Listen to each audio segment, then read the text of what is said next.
E vai começar mais um vídeo pro canal. Deixe seu like e se inscreva no canal para dar uma força pro canal crescer. Boa noite. O Grêmio emenda uma sequência de 6 jogos de invencibilidade depois da retomada do futebol brasileiro. Mas eu queria que tu falasse a respeito da atuação do Grêmio hoje com o PP pelo lado esquerdo, substituindo o Everton. Ele que na saída de campo falou que trocou uma ideia ontem com o Everton. Queria que tu falasse sobre a atuação e a avaliação desse jogador, assim como a atuação do Grêmio como um todo, hoje com o Isaac substituindo o Jean-Pierre e com o Lucas Silva na do Matheus Henrique. Jéssica Maldonado, da Grêmio Rádio Umbro. Jéssica, o Grêmio teve bem. Os jogos do Campeonato Brasileiro são todos difíceis, pegados. E a equipe veio de uma decisão, praticamente, na última quarta-feira e se comportou muito bem. E, além do mais, nós estamos sem alguns jogadores importantes. Não estou me queixando, veja bem, mas em termos de entrosamento é totalmente diferente. E o PP já está acostumado com esse grupo, o PP vem jogando com a gente há muito tempo, se comportou muito bem. Eu tenho certeza que nessa sequência de jogos ele tem muito a dar ainda. Mas o mais importante de tudo foi que a gente veio de uma decisão onde o grupo se entregou totalmente na última quarta-feira e hoje se entregou novamente. E nós conseguimos estrear no campeonato com uma vitória. É sempre muito importante você fazer o seu dever de casa. E como eu te falei, então o jogo foi bom, as duas equipes procuraram o gol o tempo todo. O Daíra está fazendo um bom trabalho no Fluminense, a equipe do Fluminense é difícil de ser batida, acho que a maior prova disso foi nas finais do estadual contra o Flamengo. Então nós sabíamos que nós iríamos encontrar bastante de dificuldades, como nós encontramos, mas Campeonato Brasileiro é assim mesmo. Eu acho que o mais importante de tudo foi que o Grêmio conseguiu os 3 pontos. Renato, boa noite. Gostaria de pedir para você fazer a avaliação de 2 jogadores no jogo de hoje. Primeiro o PP, que tem a missão agora de substituir o Everton, e depois o Isaac, que você escolheu para começar o jogo no lugar do Jean-Pierre. Paula Menezes, RBS TV e Sport TV. O Paulo, os 2 jogadores se comportaram bem, como toda a equipe, né? São jogadores que, por exemplo, o PP, não é fácil substituir o Everton, mas ele se comportou muito bem. Aquilo que eu falei, tem muito ainda para dar, muito a crescer ainda. Ele tem toda a minha confiança, a confiança do grupo. E o Isaac é um garoto que a gente trouxe da base também esse ano. É um garoto que vem treinando bem. A gente vem lapidando esse garoto também. No último Grenal ele entrou muito bem, fez o gol. E é um garoto que tem um futuro muito grande, mas é aquilo que eu falei. É a primeira vez que ele começa uma partida entre os titulares e a única dificuldade que ele encontrou foi o entrosamento, que é uma coisa normal, mas é um garoto que com certeza também vai nos ajudar bastante. Renato, queria que você fizesse uma avaliação para a gente, por favor, da atuação do Maicon, né? O segundo jogo consecutivo que ele tem uma atuação em alto nível. Ele que já se falou muito sobre a condição física, né, que talvez não aguente todos os jogos, mas conseguiu mais uma vez, e é o cara que está, né, conseguindo fazer a regência desse meio campo do time do Grêmio. Diogo Rossi, Rádio Grenal. Diogo, a gente sabe, né, todo mundo sabe da importância do Maicon para a equipe. É um jogador que tem um entrosamento muito bom com o Mateuzinho. O Mateuzinho hoje não estava em campo. O Lucas esteve muito bem, mas são características diferentes. Além do mais, nós não tínhamos o Jean. Então, foi um meio de campo totalmente modificado, mas mesmo assim, mesmo o Maicon tendo uma grande atuação na última quarta-feira no Grenal, além do gol. Hoje também ele esteve muito bem. É um jogador que a gente tem todo o cuidado com ele. E hoje ele praticamente jogou quase que os 90 minutos. E esteve muito bem, até porque nós tivemos essa decisão na última quarta-feira. E 3 dias depois ele estava em campo de novo, nos ajudou novamente. É importante, por isso que de vez em quando a gente dá uma segurada em alguns jogadores, justamente por isso, principalmente se tratando de Campeonato Brasileiro, viagens longas, um jogo atrás do outro, todos os jogos são decisões, a gente só pega times fortes pela frente, times bons, e o cansaço. Então, por isso que a gente tem que ter sempre um grupo bom, um grupo grande, porque daqui a pouco tem que começar a segurar um ou outro jogador, justamente por isso, por causa das viagens e o desgaste, para que esses tipos de jogadores aí, com uma idade um pouco elevada, não comecem a sofrer as lesões. Boa noite, Renato. Zé Alberto, Rádio Gaúcha. A pergunta é sobre os jogadores até que não atuaram. À medida em que agora tem esses jogos quarta, domingo, o Grêmio teve Grenal, teve o jogo de hoje, é possível ou necessário até modificações para o jogo do próximo meio de semana? Até, o que tu pode dizer daqueles jogadores que não atuaram, com quem tu vais poder contar para a próxima partida? Olha, Zé, a gente tem que esperar sempre, né, 24 horas para revisão médica, porque muitas vezes o jogador sai de campo bem e durante a noite ou no momento que acorda ele acusa um tipo de lesão que não apareceu no dia do jogo. Então, por isso que temos a revisão médica amanhã.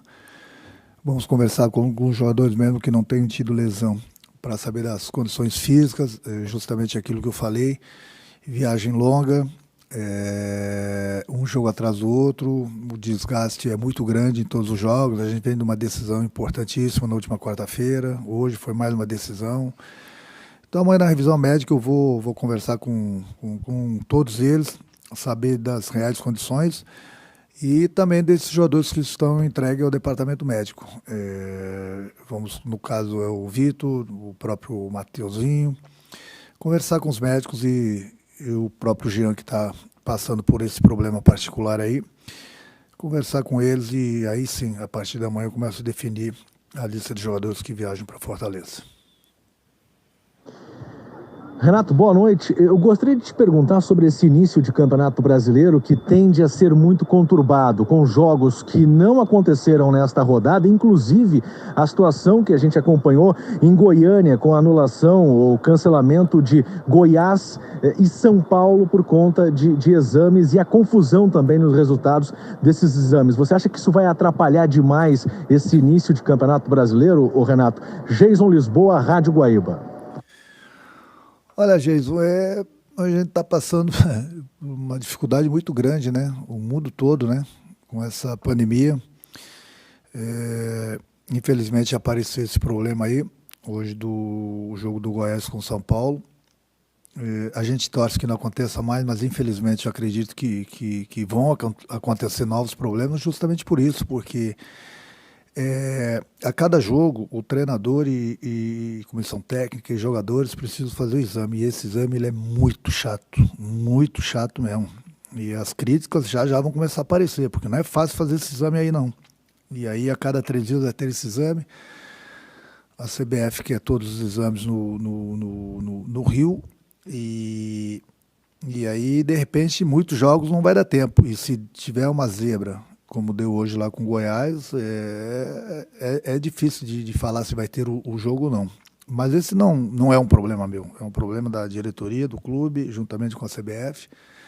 Infelizmente ninguém quer esse tipo de problema, mas foi um problema de última hora. Mas o que eu quero falar é que novos problemas nós vamos ter, desse tipo e outros tipos. Porque não é fácil você fazer um campeonato brasileiro e a cada 3 dias ter jogos, viagens, exames, às vezes o exame demora um pouquinho para ser o resultado, às vezes você precisa fazer a contraprova, enfim, se você jogasse somente nos finais de semana, seria bem mais tranquilo, mas um jogo a cada 3 dias, realmente, vamos ter problema, e eu acho que é importante todo mundo ter essa compreensão, né? Não adianta sair atirando, não adianta sair criticando todo mundo, porque os problemas vão aparecer, a gente está vivendo um novo momento. Então, esses problemas aí pode ter certeza que no longo do campeonato vão aparecer, não vão ser poucos não, pode anotar isso aí, são muitos problemas, e aí tem que ter a compreensão e tem que ter o bom senso também. Renato, hoje mais uma vez a gente teve o gol do Diego Souza decidindo a partida e mostrando a importância do Grêmio ter um centroavante. Eu queria abordar contigo a importância do Grêmio ter um jogador reserva para essa função, já que não tem essa característica no elenco. E te perguntar também sobre o Everaldo, atacante que foi formado no Grêmio, que está hoje no futebol japonês. Qual é a tua análise sobre esse jogador que interessa ao Grêmio e queria saber se ele te interessa também. Taigor Jank, da Bandeirantes. Olha, Taigor, infelizmente no futebol sempre tem as pessoas que não adianta, né? E é o trabalho de vocês de informarem, mas infelizmente tem as notícias que saem dentro do clube, coisas que não deveriam, né? Então as pessoas gostam de falar, né? Então são coisas que não deveriam sair daqui de dentro. Você falou do Diego e falou do Everaldo. Eu já falei para vocês que a gente precisa de mais uns 2, 3 atacantes. Então, sempre com os pés no chão, a gente tem procurado esses atacantes. É um atacante que eu havia pensado nele ainda no final do ano passado, até porque ele foi destaque do Campeonato Brasileiro, jogando pela Chapecoense no ano passado, fez muitos gols. E esse ano ele tá no Japão e não é fácil, no momento que um jogador desse foi vendido por uma quantia relativamente boa, você buscar esse jogador. É aquilo que eu falo, é difícil de competir com o pessoal lá fora. Mas a gente vai continuar buscando, e eu espero que as pessoas, seja elas quais forem, fechem a boca, né? Porque é aquilo que eu falo. Se tiver que dar notícias, que dê o treinador então, porque no momento que você pede por A, B ou C, e as notícias começam a sair, esse jogador fica muito mais valorizado. Então acho que o segredo da coisa é fazer a coisa em silêncio, né? Mas tem gente que não adianta, coça demais a língua. Mas vamos continuar buscando aí atacantes. A gente sabe que a gente precisa, até porque praticamente ali de área a gente só tem o Diego. E é importante a gente buscar, não só de área, mas pelo lado também, né? Principalmente agora com a saída do André, com a saída do Everton. Então a gente precisa repor, porque o Campeonato Brasileiro é um campeonato longo, um campeonato difícil. Temos Copa do Brasil, temos Libertadores. E a gente precisa de reforço sim, até porque até então só saíram. E é necessário a gente buscar para que lá na frente a gente não sinta a falta desses jogadores. Ô Renato, fala um pouquinho mais sobre esse episódio aí do Goiás e São Paulo, porque o protocolo da CBF, ele não obriga todos os envolvidos a testarem para a Covid-19. Isso gera uma preocupação em vocês? Tu tem conversado com outros treinadores, com o pessoal do futebol brasileiro sobre essa circunstância do início do Campeonato Brasileiro? Qual é o tamanho do risco? Jeremias Werneck, do site UOL Esporte. Olha, Jeremias, é um assunto delicado, né? É aquilo que eu falo, já quem tem que se preocupar com isso é a diretoria do clube, o departamento médico, juntamente com o nosso presidente, com a CBF. Eu acho que todo cuidado é pouco. Eu tenho visto, durante os campeonatos estaduais, por exemplo, aqui no Rio Grande do Sul, o treinador é obrigado... Veja bem, eu não estou sendo contra ou a favor da máscara. Eu acho que todo cuidado ele é muito bem-vindo. Mas no Rio Grande do Sul, por exemplo, campeonato estadual, o treinador é obrigado a usar máscara, pode tirar para dar informação e ter que recolocar a máscara. Todos os jogadores precisam usar máscara e fazer o teste. Aí eu vejo finais do Campeonato Estadual do Rio de Janeiro e de São Paulo, o treinador não é obrigado a usar máscara e pode levar 12 jogadores para o banco de reserva. Aí a questão é quem está opinando para que isso aconteça, tanto no estado quanto no outro. É importante perguntar sempre, lógico, segurança de todos, mas a Covid do Rio Grande do Sul não é diferente da Covid do Rio de Janeiro e de São Paulo, e vice-versa. Então é importante quem está determinando certas regras, perguntar para essas pessoas se elas entendem do assunto, se elas entendem do futebol. Porque não é possível que num estado, e olha que, infelizmente a gente precisa falar essas coisas, né? Rio e São Paulo são os estados que mais óbitos a gente vem tendo. E lá, no caso do futebol, as pessoas não estão usando a máscara e podem levar 12 jogadores para o banco. Aqui já é totalmente diferente. Tem que ser igual para todo mundo. Agora você fala que nem todo mundo é obrigado a fazer o exame. Quer dizer, eu acho que todo cuidado é pouco, né? Eu acho que isso, nessa pandemia, durante o Campeonato Brasileiro, Copa do Brasil, Libertadores, enfim, não pode virar uma bola de neve. Ah, esse time faz, esse não faz e vice-versa. Alguns clubes vão fazer, alguns clubes não vão fazer. Eu acho que, acima de tudo, a CBF precisa se manifestar. Na minha opinião, pelo menos, tem que obrigar todo mundo a fazer o exame, sim. Isso é uma segurança para todos, para eles e para nós. Não pode, de repente, uma equipe entrar em campo com um teste e a outra equipe não ter feito. Isso de maneira alguma pode acontecer. Ou, de repente, acontecer, infelizmente, como aconteceu hoje, deu teste positivo, aí, infelizmente, para os jogadores do Goiás. Aí o jogo é suspenso, tem uma equipe dentro do campo já esperando para começar a partida. Quer dizer, aquilo que eu falei, tem que ter a compreensão? Sim, tem que ter a compreensão. Agora, o pessoal da CBF precisa se mexer porque os problemas vão acontecer, esse tipo de problema, outros problemas irão acontecer, infelizmente, e aí não pode ter a decisão em cima da hora. Então, já tem que pensar lá na frente, porque esse tipo de problemas aí é normal nesse mundo que a gente vive hoje. E se tratando de jogador de futebol, principalmente, jogadores estão se abraçando toda hora, estão conversando, estão suando, estão se agarrando, e aí já viu, né? Então é muito importante que a CBF decrete que todo mundo faça o teste. Doa quem doer. Não podemos, de repente, achar que é normal uma equipe, porque fez o exame há 3 dias atrás, que não precisa fazer novos exames para a próxima partida. Já que está tendo o campeonato, que é muito bom disputar, diga-se de passagem, o Campeonato Brasileiro, eu acho que todo cuidado é pouco. Renato, boa noite. Eu queria te perguntar sobre as situações do Lucas e do Orejuela, né, que saíram, tiveram problemas durante o jogo ali. Se te preocupam, né, para a sequência, e se te preocupa essa soma de pequenos problemas aí que tu tá tendo, já teve Guilherme Guedes, enfim, Vitor Ferraz e outros. Eduardo Moura, GE. Globo. Não, é normal no futebol. Hoje os dois, o Panita saiu porque no último lance aí ele teve câimbras, e faltando uns 2, 3 minutos para terminar, eu não podia esperar ele voltar, porque poderiam dar novas câimbras nele e de repente eu teria um jogador a menos dentro do campo. Então eu coloquei o Braz aí até pela bola aérea do Fluminense. Sabia que no final do jogo o Fluminense ia começar a colocar a bola aérea, e o Braz é zagueiro, é alto e já jogou aí pelo lado direito. Enfim, entrou praticamente para não ter que esperar a volta do Panita, já que faltavam 2, 3 minutos. E o Lucas foi um tostão ainda que ele tomou no primeiro tempo, e no segundo tempo a gente estava perdendo um pouquinho o meio, por isso que eu coloquei 2 jogadores rápidos ali, no caso o Tassiano e o Darlan, são jovens também. Saiu justamente por isso, não que tiveram uma lesão mais grave, mas as lesões elas são normais no futebol, até porque o desgaste é muito grande, um jogo a cada 3 dias, é um campeonato diferente. A gente vê numa decisão na última quarta-feira, um Grenal, que o jogo é muito pegado sempre, e foi muito disputado, e 3 dias depois a gente entrou em campo para jogar contra o Fluminense, que é outra decisão. O Campeonato Brasileiro você tem que fazer o dever de casa, e a gente enfrentou uma boa equipe, muito bem treinada, então a gente se comportou bem, mas o jogo do futebol é muito contato, é o tempo todo, muito treinamento, muitas viagens, o desgaste é muito grande. É por isso que é importante você ter sempre um grupo bom, um grupo grande, porque muitos problemas acontecem. É lesão, é cartão, é suspensão, é mudança na parte tática, enfim. É por isso que tem que ter sempre bastante jogadores no grupo.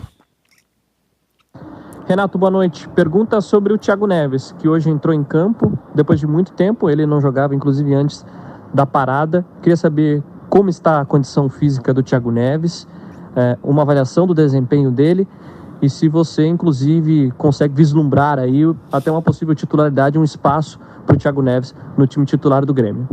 Vitor La Regina, RBS TV. O Vitor, o Thiago, ele vem de uma longa parada, né? Então é normal que não só o Thiago, como qualquer jogador, quando volta de uma lesão depois de muito tempo, treinando somente a parte física, que ele sinta o jogo, porque o mais importante de tudo para o jogador de futebol é o ritmo do jogo. Então a gente vai soltando o Thiago aos pouquinhos, até para ele readquirir aquele ritmo de jogo necessário que ele precisa. Eu acho que o mais importante de tudo é que ele está recuperado das dores musculares, que ele vinha sentindo bastante. Senti um pouquinho o jogo hoje, porque não é fácil de enfrentar a equipe do Fluminense, uma equipe jovem, que o pessoal corre bastante, mas ele só vai pegar esse ritmo de jogo jogando. Se vai começar uma partida ou não, vai depender muito dele, é aquilo que eu sempre falo para vocês. São várias competições que vão começar e o desgaste é muito grande e tem espaço para todo mundo. Toda hora a gente vai precisar mudar a equipe, dificilmente a gente vai conseguir repetir os mesmos 11 jogadores, e o jogador tem que estar preparado. E isso serve também para o Thiago.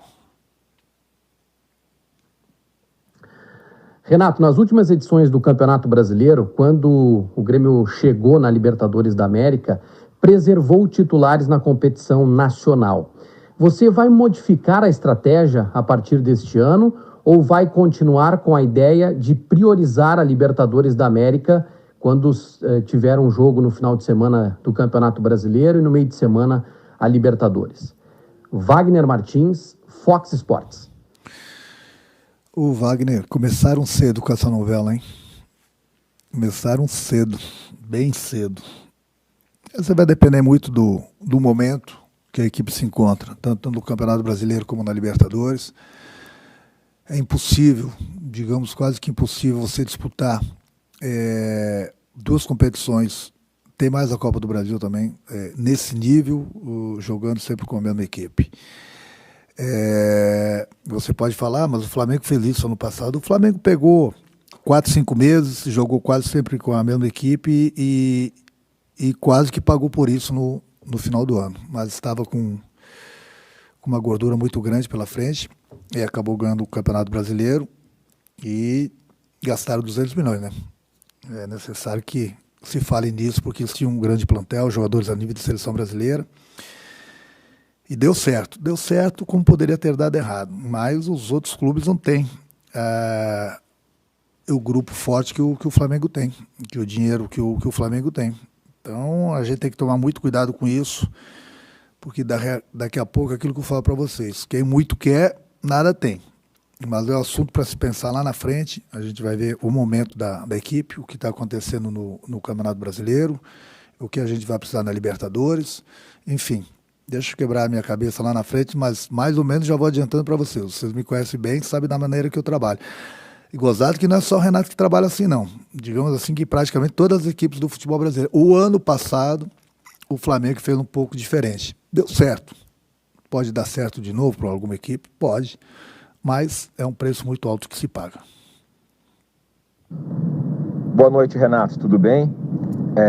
Sobre o seu comando, o Grêmio conquistou diversos títulos e realizou boas campanhas em campeonatos brasileiros. Mas o título dessa competição, ele ainda não veio.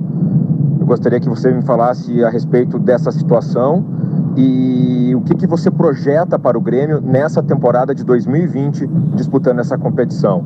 Felipe Bueno, Record TV. Olha, Felipe, o Grêmio entra nas competições para vencer. Eu entro no Campeonato Brasileiro para vencer com o meu grupo. Se a gente disputar somente o Campeonato Brasileiro, aí sim, aí era outra história. Você vê que o Grêmio disputa sempre Libertadores, Brasileiro, Copa do Brasil, e o Grêmio está sempre na Libertadores. Por quê? Porque sempre chega. Seria muito bom o Grêmio disputar somente o Campeonato Brasileiro. Agora, esse de pergunta, ela é muito boa, mas aí vocês também precisam se colocar no lugar do presidente do clube, da diretoria do clube e do treinador do clube. Será que essas competições tão fortes quanto, por exemplo, Libertadores e Copa do Brasil, as equipes, os grandes clubes vão deixar de lado, não vão querer ganhar, para ir somente no Campeonato Brasileiro? Quem sustenta o clube? Uma passagem de fase de Copa do Brasil, de Libertadores, é muito alta financeiramente para o clube. Então você não pode deixar de correr atrás.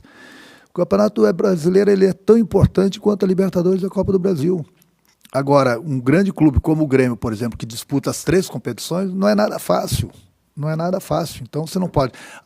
se o presidente, que é a autoridade máxima do clube, juntamente com a diretoria, me falar assim, Renato, vamos somente no Campeonato Brasileiro, vamos tentar ganhar o Campeonato Brasileiro, sem problema algum. Eu sempre falo para vocês, eu respeito a hierarquia, eu sou empregado do clube. Agora, vamos somente no Campeonato Brasileiro, né? Saiu da Copa do Brasil, saiu da Libertadores, não pode ter cobranças. Vamos somente ficar ligados no Campeonato Brasileiro. Não tem um presidente, não tem uma diretoria de um grande clube que vai falar isso, em hipótese alguma. Então, muita gente da imprensa acha que o Grêmio deixa de lado o Campeonato Brasileiro. O Grêmio nunca deixou de lado o Campeonato Brasileiro. A maior prova disso é que o Grêmio disputa todas as competições e chega sempre no Campeonato Brasileiro. A maior prova é isso. Tem que cobrar dos clubes que não estão na Copa do Brasil, não estão na Libertadores e não chegam no Campeonato Brasileiro. E o Grêmio chega sempre. Tanto é que o Grêmio disputa todos os anos a Libertadores, porque chega no Campeonato Brasileiro. Agora, as coisas vão afunilando lá na frente, vai ficando difícil para todo mundo. E aí você tem que escolher o melhor caminho, o Copa do Brasil, o Libertadores, o mesmo Campeonato Brasileiro. Mas a gente sempre briga para ganhar todas. É muito difícil. Todos os clubes pensam dessa forma, pode ter certeza. Todos os clubes. É por isso que é importante você se preparar, tendo um grupo grande, um grupo forte, porque problemas vão ter nas competições e é importante você ter sempre um time forte em todas as competições. Só que repetir a mesma equipe vai ficar difícil. Eu volto a falar, o Grêmio não tem o dinheiro que o Flamengo tem, o Grêmio não tem o plantel que o Flamengo tem. Então fica um pouco mais difícil para a gente. Mas mesmo assim o Grêmio chega sempre. E esse ano não vai ser diferente. Agora, volto a repetir para vocês, a hierarquia do clube. Se a ordem vier de cima, sem problema algum. Eu sempre busco o melhor para o clube, em todas as competições. Agora, muita gente acha que o Grêmio deixa o Campeonato Brasileiro de lado. Não deixa, não. Não deixa, não. E volto a repetir. Uma passagem de Copa do Brasil para uma outra fase, principalmente o Grêmio, que entra nas oitavas, uma passagem de Libertadores para a próxima fase, tem que botar no papel também. E o clube também precisa do dinheiro. Então é muito fácil criticar, o Grêmio não quer disputar o Campeonato Brasileiro, que é uma mentira. O Grêmio disputa o Campeonato Brasileiro também, sim. Só que uma passagem de fase para o clube, é isso que tem que levar em consideração também. Então, acredito eu que a gente deva fazer o que a gente vem fazendo nesses últimos 4 anos, a não ser que venha a ordem de cima. Se vier a ordem de cima, a gente obedece. Renato, o Grêmio teve várias dificuldades na noite de hoje, né? A questão também de mudança de escalação, alguns atletas que entraram na tua equipe, mas eu gostaria que você falasse do Vanderlei especificamente, né? Goleiro que chegou no início do ano, alguns torcedores chegaram a, de certa forma, contestá-lo no início, né, da sua passagem, mas hoje ele, mais uma vez, teve uma atuação firme, segura, e chegou até a salvar o Grêmio em alguns momentos. Eu gostaria que tu falasse um pouquinho do Vanderlei, Jairo Cuba, da Rádio Galera. Olha, Jairo, no momento que a gente trouxe o Vanderlei, a gente trouxe ele para nos ajudar. Da mesma forma que a gente trouxe o Paulo Vitor, o Júlio César, nós temos o Breno, que é um garoto que veio da base também, que é muito bom goleiro, que está com a gente. Nós temos 4 grandes goleiros. Quando a gente trouxe o Vanderlei estava no Santos e ele era cotado para a seleção brasileira.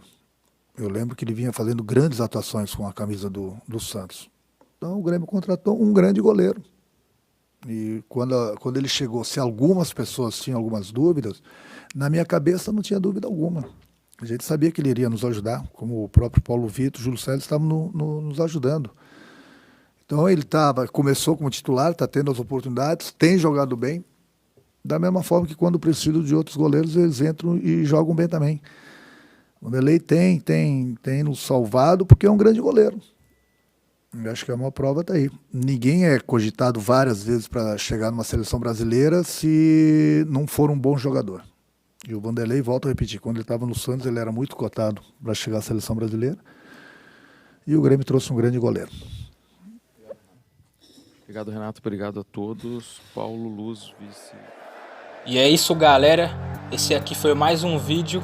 Deixe seu like e se inscreva no canal.